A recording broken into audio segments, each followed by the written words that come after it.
저는 올 한 해를 보내면서 개인적으로 계속해서 고민했던 질문 한 가지가 있습니다.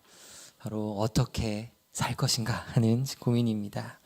어떻게 하면 내게 주어진 인생을 기쁘고 또 보람 있게 좀 후회 없이 잘 살 수 있을까 하는 고민을 많이 했던 한 해였습니다.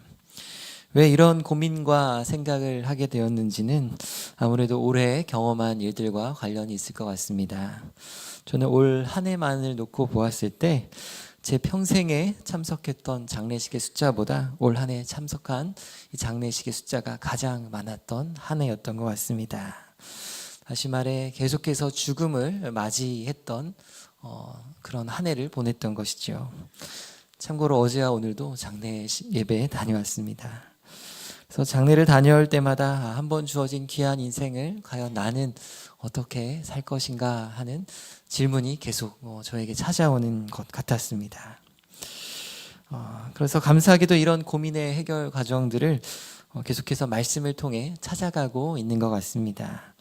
오늘 본문 말씀도 성도된 우리를 향해 어떻게 사는 것이 복된 삶인가를 알려주고 있기 때문입니다. 말씀을 통해 사도 베드로가 우리에게 주는 이 삶의 지혜를 함께 나누고자 합니다. 우리 본문 14절 말씀 같이 읽겠습니다. 그러나 의를 위하여 고난을 받으면 복이 있는 자니 그들이 두려워하는 것을 두려워하지 말며 근심하지 말고. 아멘. 첫 번째로 복 있는 인생은 의를 위하여 고난받는 사람이라고 할 수 있습니다. 14절 말씀해 보면 우리에게 이 놀라운 인생의 비밀을 알려주고 있습니다. 바로 의를 위해 고난을 받으면 복이 있다는 것입니다. 여기서 복이라고 번역된 헬라어를 영어 성경에 보면 해피라고 이렇게 번역해 놓았습니다. 행복하다는 것이죠. 저는 영어 성경의 해피라는 그 번역이 좀 더 마음에 와 닿았었습니다. 이 헬라어 마카리오이라는 이 말은 행복자, 행운하다, 복되다 이런 뜻을 가지고 있기 때문입니다. 그런데 누가 행복하냐고 말씀하고 있습니까? 고난받는 사람이다 라고 이야기합니다. 사실 행복이란 것과 고난이라는 것은 뜨거운 얼음처럼 전혀 어울리지 않는 말처럼 보입니다. 사실 저를 포함해서 일반적으로 보통의 사람들은 행복하기 위해서는 고난을 피하고 싶어 합니다. 행복하기 위해 고난을 자처하는 사람은 거의 없을 것이기 때문입니다. 그런데 반대로 생각해서 과연 고난이 없으면 진짜 행복할까요? 우리의 삶에 고난이 적어지면 적어질수록 비례해서 행복도 증가하게 되는 것일까요?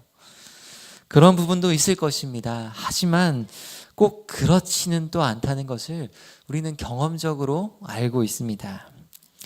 예를 들어 우리는 과거에 비해 훨씬 고난이 적은 시대를 살고 있습니다.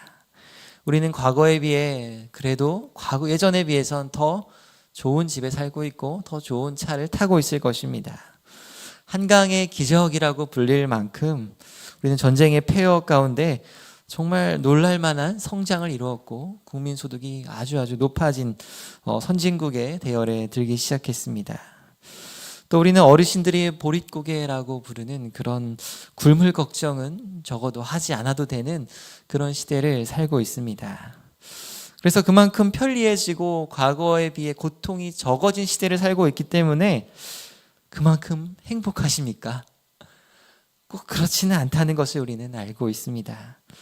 다시 말해 우리가 고난을 좋아하진 않지만 그렇다고 고난이 적다고 해서 그만큼 행복할 수 있냐? 그거는 또 아니다라는 것입니다. 대학교 1학년 때 교양 과목에서 필독서를 읽었던 책이 있습니다. 스캇 팩의 아직도 가야 할 길이라는 책입니다. 이 책은 미국의 심리 상담학자가 쓴 책이었습니다. 그가 많은 사람들을 상담하면서 얻은 결론이 하나 있었습니다. 사람들이 행복한 삶을 살지 못하고 고통스러워하는 이유는 바로 삶이 쉽다고 생각하기 때문이다 라는 것입니다. 그러면서 이 스카펫 박사님은 인생은 쉬운 것이 아니라 인생은 고통이다 라는 것을 받아들일 때 오히려 행복해질 수 있다라고 그렇게 이야기합니다. 왜냐하면 사람들이 인생이 고통이 아니라 쉽다고 생각하면 인생에 고난이 찾아왔을 때 견디지 못하고 당황하고 쓰러지는 경우가 너무 많다라는 것입니다. 신앙생활도 비슷한 면이 있는 것 같습니다. 우리가 신앙생활을 단순히 고통을 피하기 위해서만 한다면 우리는 고통이 찾아올 때마다 시험에 들기 쉽습니다. 하나님, 왜 나에게 이런 고통을 주시나요? 하고 말입니다. 그런데 오늘 본문 말씀은 우리 삶의 고난이 그럼 피할 수 있는 것이 아니라 피해야 좋은 것이 아니라 오히려 당연하다라고까지 말씀하고 있습니다. 우리 17절 말씀을 같이 읽도록 하겠습니다. 선을 행함으로 고난받는 것이 하나님의 뜻일진데 악을 행함으로 고난받는 것보다 나으니라. 아멘. 말씀을 보면 선을 행함으로 고난받는 것이 악을 행함으로 고난받는 것보다 낫다라고 이야기합니다. 마치 우리가 어차피 고난받는 건 똑같은데 선을 행하다 고난받거나 악을 행하다 받거나 둘 중에 하나이다. 기왕이면 악을 행하기보다 선을 행하다 고난받는 게 더 낫다라고 이야기합니다. 왜 그렇습니까? 그것이 하나님의 뜻일진데 라고 이야기하고 있습니다. 우리를 향한 하나님의 뜻이 선을 위해 고난받는 것이기 때문입니다. 그래서 14절에 보면 이렇게 선을 위해 의를 위해 고난을 받는 사람이 복 있는 사람이다. 의를 위해 고난받을 때 행복한 인생을 살게 될 것이다 라고 말합니다. 왜냐하면 우리가 하나님의 뜻대로 살 때 가장 복되고 행복한 삶을 살 수 있기 때문인 줄 믿습니다. 그래서 성경은 우리에게 역설처럼 들리는 말을 하고 있습니다. 인생을 살면서 가짜 행복, 시들어버린 행복이 아니라 진짜 행복해지고 싶거든 선을 위해 고난을 받으라 하는 것입니다. 이 고난 속에 진짜 행복이 숨겨져 있다고 말해주고 있습니다. 그렇다면 우리가 고난받는 곳에서 어떻게 행복을 누릴 수 있을까요? 오늘 말씀은 그냥 고난이 아니라 의를 위한 고난이다 라고 말씀합니다. 그 의라는 것이 무엇입니까? 13절에 보면 열심으로 선을 행하는 것이다 라고 이야기합니다. 그럼 우리가 열심으로 무슨 선을 행하면 그런 복된 삶을 살 수 있는 것일까요? 오늘 본문은 아니지만 같은 베드로전서 3장의 8절과 9절 말씀을 같이 읽겠습니다. 마지막으로 말하노니 너희가 다 마음을 같이하여 동정하며 형제를 사랑하며 불쌍히 여기며 겸손하며 악을 악으로 욕을 욕으로 갚지 말고 도리어 복을 빌라. 이를 위하여 너희가 부르심을 받았으니 이는 복을 이어받게 하려 하심이라. 아멘. 두 번째로 열심히 선을 행하는 사람이 바로 행복한 사람입니다. 그리고 행복한 사람은 바로 사랑하는 사람입니다. 오늘 본문 13절에 열심으로 선을 행하라 라는 그 말씀은 방금 읽은 앞 단락과 연결지어서 생각해야 합니다. 왜냐하면 13절 말씀의 첫 시작이 또 너희가 라는 접속사로 시작하고 있기 때문입니다. 그래서 앞 내용과 이어지는 말을 하고 있는 것입니다. 그래서 우리가 열심히 행해야 할 그 선의 내용이 바로 8절과 9절에 등장하고 있는 것입니다. 그래서 우리에게 요구되어지는 열심을 내야 되는 그 선은 바로 형제를 사랑하는 것입니다. 악을 악으로 갚지 말고 도리어 복을 빌어주는 것입니다 라고 이렇게 이야기하고 있습니다. 왜 우리가 이렇게 살아야 되는 것일까요? 9절의 중반절과 하반절에 보면 이를 위하여 우리가 부르심을 받았다라고 이야기합니다. 우리가 형제를 사랑하고 이렇게 원수에게 복을 빌어주는 것이 바로 행복한 삶, 하나님의 복을 이어받는 자의 삶이다라고 9절 하반절에 우리에게 이야기하고 있기 때문입니다. 12절에 보시면 특별히 이런 사람에게 주의 눈이 향하시고 또 그 귀를 기울이신다라고 말씀합니다. 우리가 이렇게 형제 사랑에 애를 쓰고 또 복을 빌어주는 삶을 살 때 하나님께서 눈과 귀를 주목하시며 우리와 정말 더 함께 하시는 그 임재의 복을 부어주신다라고 말씀하는 것입니다. 또 베드로전서 2장 20절에는 뭐라고 말씀하고 있습니까? 우리가 선을 행함으로 고난을 받고 참으면 이는 하나님 앞에 아름다우니라 라고 말씀합니다. 그래서 우리의 삶에 고난이 있다 할지라도 끝까지 사랑하기로, 선을 행하기로 선택할 때 하나님 앞에서 정말 아름다운 인생, 복되고 행복한 인생을 살 수 있다라고 말씀하고 있는 것이지요. 그래서 다시 정리하자면 행복한 삶은 한 가지입니다. 바로 선을 위해 고난을 받는 인생입니다. 그리고 우리가 열심을 가지고 행해야 되는 그 선이 바로 사랑이다라고 가르쳐주고 있습니다. 그렇습니다. 하나님은 사랑이십니다. 하나님의 형상을 닮은 우리가 살아내야 될 가장 중요한 삶 역시 바로 사랑인 줄 믿습니다. 인생을 사는데 사랑하는 것보다 중요한 것은 없다라는 것이죠. 그런데요, 이 사랑은 필연적으로 고통을, 고난을 수반하게 되어 있습니다. 사랑은 자기의 유익을 구하지 않기 때문입니다. 그래서 책의 어떤 시집의 제목 중에 이런 제목이 있습니다. 사랑은 고통을 선택하는 것이다. 선을 행하기 위해 내가 희생하고 헌신할 때 그때 진짜 사랑이 드러난다는 것을 말해주고 있는 것입니다. 저는 아이들을 여러 명 키우다 보니 가끔 어떤 육아 관련 강의를 찾아서 좀 듣게 될 때가 있습니다. 한 번은 썸네일 영상에서 이렇게 써 있는 것을 봤습니다. 육아를 진짜 잘할 수 있는 비밀, 그 천기누설을 해준다는 것이었습니다. 그래서 이거 믿어도 될까 하고 봤는데 영상에서 말하고자 하는 위대한 육아의 비결은 의외로 간단했습니다. 위대한 육아란 부모가 귀찮음을 극복할 때 일어나는 것이다. 그 말을 듣고 무릎을 탁 쳤습니다. 정말 육아는 귀찮음의 연속인 거기 때문입니다.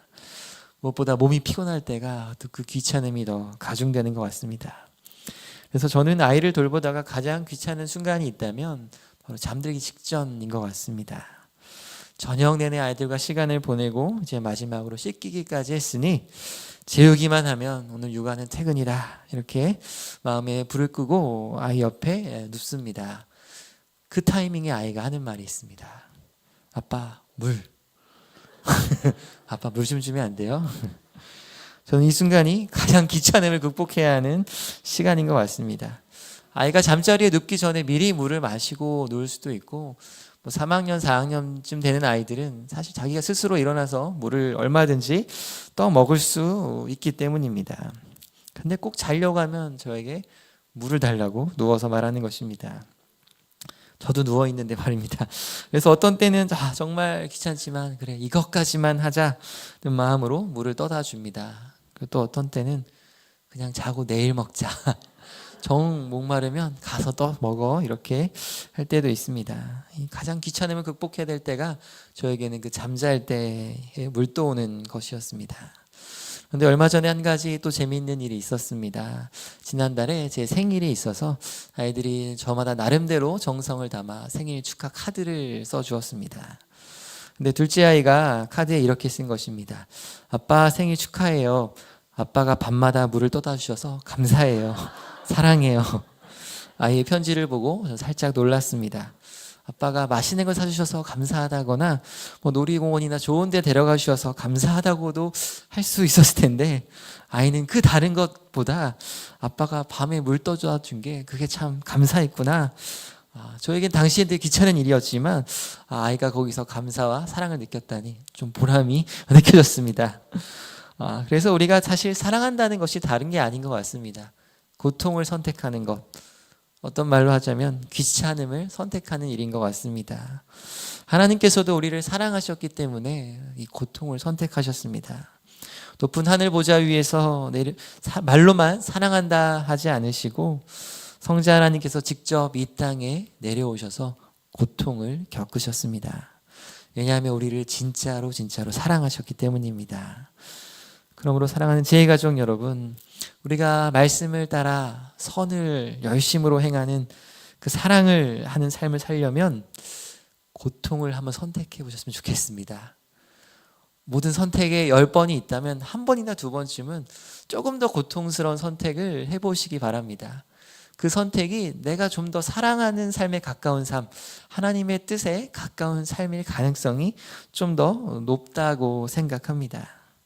이는 부부관계에 있어서도 마찬가지입니다.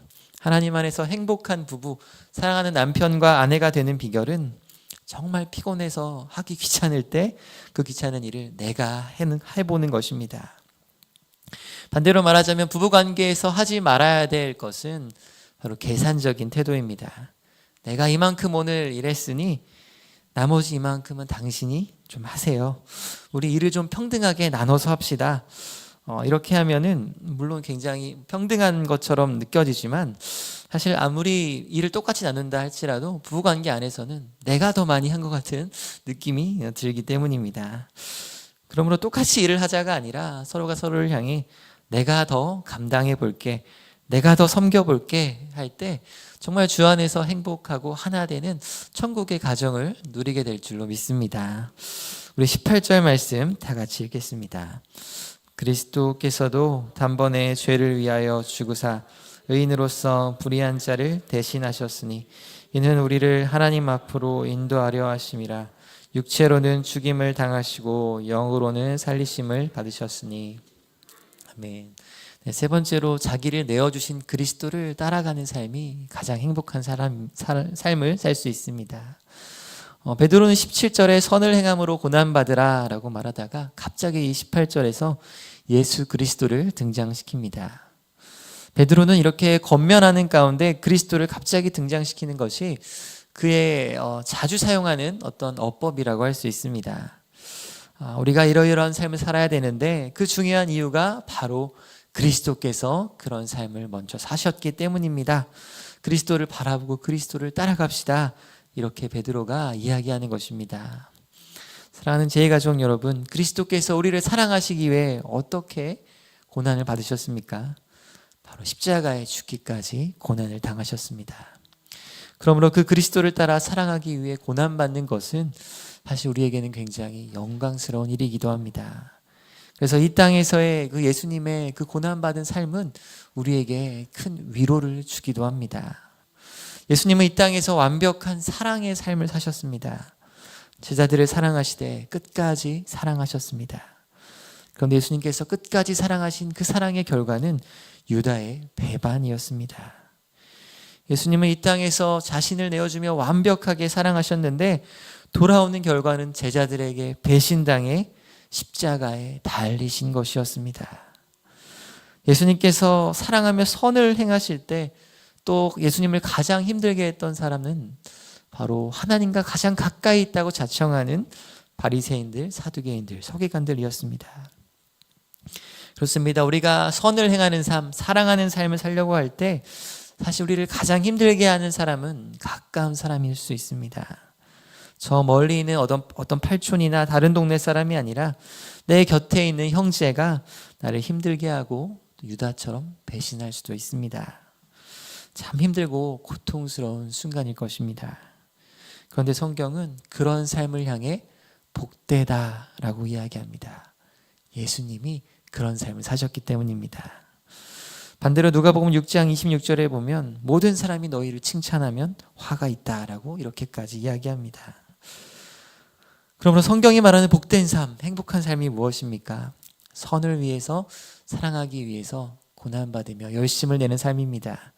그리스도께서 그 길을 먼저 가셨고 하나님께서 그 삶을 보시며 아름답다고 하십니다.